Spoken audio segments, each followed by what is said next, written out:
កាពីម្សិលមិញហ្នឹងដូចតែគ្នាយើងបានដឹងចឹង Free Fire វាបានតម្លាក់ពេកខ្ញុំ5000ពេកណាព្រោះដោយសារតែវាដឹងថាខ្ញុំខឹងវាអត់ឲ្យជន់សាយ free វាក៏ឆាតមកសុំទូយើងសន្យាថាឲ្យពេកយើងមកចាប់ជន់សាយហ្នឹងណាក៏តែវាសន្យាថាថ្ងៃ28បានវាឲ្យដល់ពេលមានណាអ្នកគ្នាវាក្បត់ពាក្យសន្យាដល់ថ្ងៃ29បានវាឲ្យថោកបាត់ Free Fire ថោកទៀតបាទក៏ប៉ុន្តែអីអ្នកគ្នាព្រោះមនុស្សយើងមានគុណធម៌នឹងមិនប្រកាន់វាច្រើនទេអ្នកគ្នាអញ្ចឹង5000ដំណហ្នឹងគឺយើងមកធ្វើការឆាប់ចាប់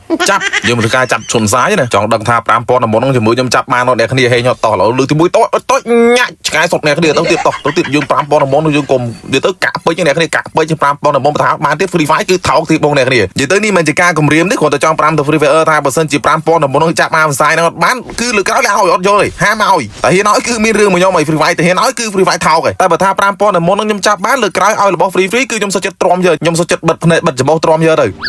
ម៉ែន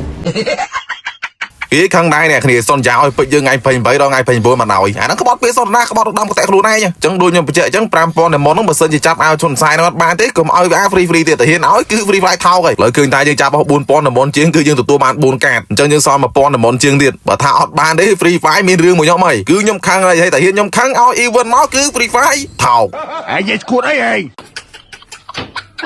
ហើយហ្នឹងឯងសម្រាប់គ្នាយើងនៅគាត់ចង់ top up ឲ្យមុនមានតម្លៃធូរថ្លៃណាអ្នកគ្នាកុំភ្លេច website ការណា top up អ្នកគ្នា link website ទុកខាងក្រោម comment ហ្នឹងឬក៏គ្នាយើងឆាតទៅកាន់ page បកក៏បានខ្ញុំដាក់ឈ្មោះនៅលើ caption ហ្នឹងដូចគ្នាលើឃើញតា Free Fire ធ្វើចរិតកាក់ខ្លាំងមែនតើអ្នកគ្នា5000ដំបហ្នឹងសង្ស័យអត់បានទេអ្នកគ្នានិយាយទៅមិនដឹងថារងថ្ងៃហ្នឹង Free Fire គិតអីទេអ្នកគ្នា even តលាក់ឲ្យខ្ញុំក្រោយគេហើយមកធ្វើចរិតកាក់ខ្ញុំចាប់សួយទៀតតែប៉ុន្តែជនសាយហ្នឹងគឺខ្ញុំមិនទៅចង់បានប្រមាណទេអ្នកគ្នាតែគាត់ថាខ្ញុំចង់ដឹងថា5000ដំបហ្នឹង Free Fire ឲ្យហ្នឹងចាំមើលខ្ញុំចាប់បានអត់ព្រោះខ្ញុំធ្វើហ្នឹងគឺខ្ញុំធ្វើចង់ឈ្នះ Free Fire តែហ៊ានចាប់អត់បាន Free Fire មានរឿងមួយខ្ញុំហើយតែមានរឿងមួយខ្ញុំតលាក់ event មក free គឺខ្ញុំខ្ពើមយើហើយខ្ញុំបោះពេលសំដីប៉ុណ្ណឹងហើយតែនៅតែលាក់ event នៅ free ខ្ញុំទៀត Free Fire គឺថោកឯអ្នកគ្នា Free Fire ថោកឯអ្នកគ្នាចងចាំទុកយេប្រូសម្រាប់អញ្ចឹងហ៎តា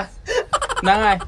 លើឃើញថាអត់បានមែនអ្នកគ្នាអត់បានទេអញ្ចឹងអ្នកគ្នាធ្វើជាសាកសី Free Fire បើសិនជាតម្លាក់ event ឲ្យខ្ញុំលើក្រោយ free គឺ Free Fire ថោកហើយចុះវីដេអូនោះមិនប៉ុណ្្នឹងទេអ្នកគ្នាចាំជួបគ្នានៅវីដេអូក្រោយបាយជប់